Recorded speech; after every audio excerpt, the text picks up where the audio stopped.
I'm Mike Noonan from Noonan Real Estate Agency, and I am joined by one of my superstars here, Bill Kostov, Senior Sales Agent.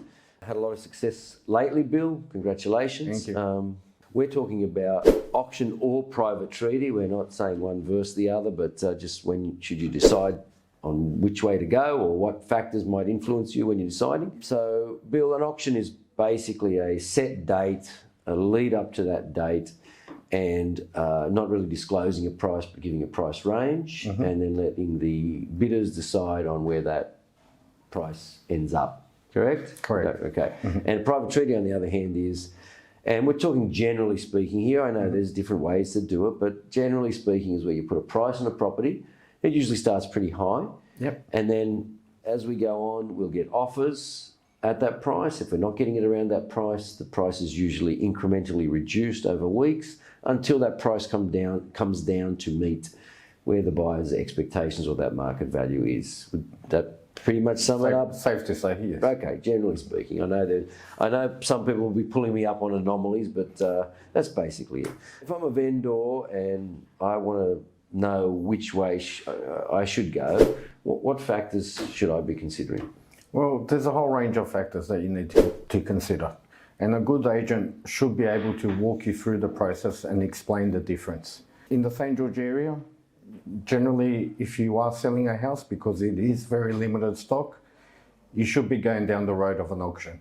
Okay, so you're definite about that with a house? With a house, because it And is... right now, and I guess it's market fluctuations, but right now, there's not a lot of stock on the market. So anything that we're getting by way of a house, we are putting to auction, and they are selling actually. Very good, and actually. they're getting above reserve at the moment. So what about a main road? Because some people pull back a bit when it comes to main roads. Are you an advocate of, even if it's on a main road, we'll run it to auction? Or With a main road, it's a bit different. First of all, consider the market demand for such a property. Obviously, being a main road will deter some buyers. yeah, some buyers, yeah.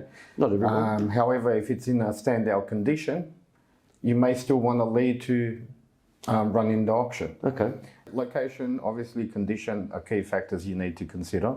However, in the St. George area, let's say, for example, Rockdale, Cogra, where there's high supply of apartments on the market, unless you have a standout apartment. Something that's different? Yeah. Is that what you mean by standout? Something that's unique, like maybe? Two-level, penthouse style.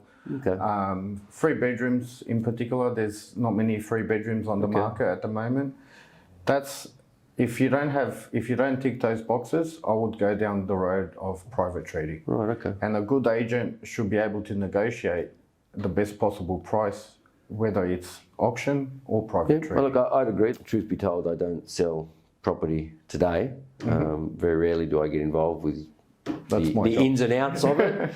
I've got a great team of guys that do that for me, and guys and girls, so I'm very proud of them. I found that it's a very psychological thing for the vendor as well. And I was a vendor that auctioned my property. I had a property and it was in Bexley, and I auctioned it, and of course it passed in.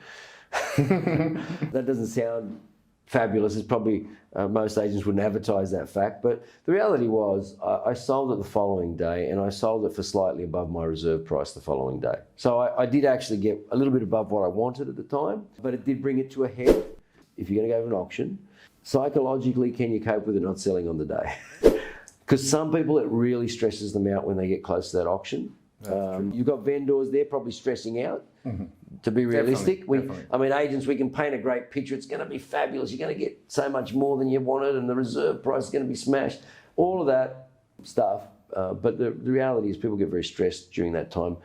What do you do as an agent to put them on track and keep them calm? At the start, at the initial process of selling your property, a lot of the vendors are overwhelmed. It is a big thing. Yeah, of course it is, yeah. Some people haven't sold in 30 years, you know. There is a lot of emotion at the start of the process, but while you go through the campaign of an auction, each week a good agent will be providing their vendors with regular and constant updates and feedback from the market. So I know you and a lot of the guys here, they phone to their vendors almost on a daily basis. I won't say daily, but almost on a daily basis. So from week 1 to say week 4, Over the course of the campaign, from the start of the campaign to the end, the vendor would have a clear indication on where their property lies in the market. How many contracts have gone out, how many buyers have come through the opens, how many offers have been presented, what's the price feedback we've been getting from the market. So come auction day, the vendor should be well prepared and well informed to make a sound decision. Right. I won't say the agent's holding your hand, but somewhat the agent's kind of nursing you through, because you do it on a day to day, week to week, month to month, year to year basis, and other people do it once every 5-10 years or never. Some vendors I've had in the past never. A lot of them was their first time they've ever put a property to auction, so it can be a bit stressful. Private treaty, on the other hand, it's a bit softer emotionally. It's a bit easier emotionally because you stick your big hopeful price on the property to start with. Most people, and rightly so, you want the most for your property.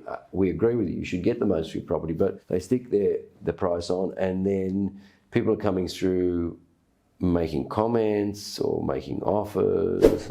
So how does that work as an agent? I guess a similar process to communication. Well, it is communication, right? And it's also up to the agent to work for his client, he or her client, His or her client. and get the best possible price. I'll give you an example. Earlier this year, I had a unit in Cogra where the last sale in that building was for $635. So that was on the top floor.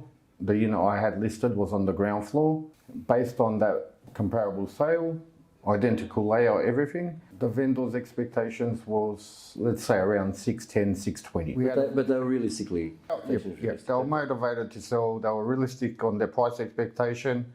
We had a fantastic campaign, had a lot of offers come through, ended up negotiating to $720,000 for that price. $720? Yeah. Got to ask the question then, how did that happen? What price did you put it on the market at over $7, or? No, I had a price guide of $675. A guide. Guide. Okay, so we didn't actually put a price on it. You put a guide on it. Yep. Okay, so it's similar to an auction campaign in that sense. Pretty much, as a guide, yeah. To get enough interest to bring it all to a head. That's it. After multiple offers, I negotiated to $720 and closed the deal. Okay, well, happy vendor.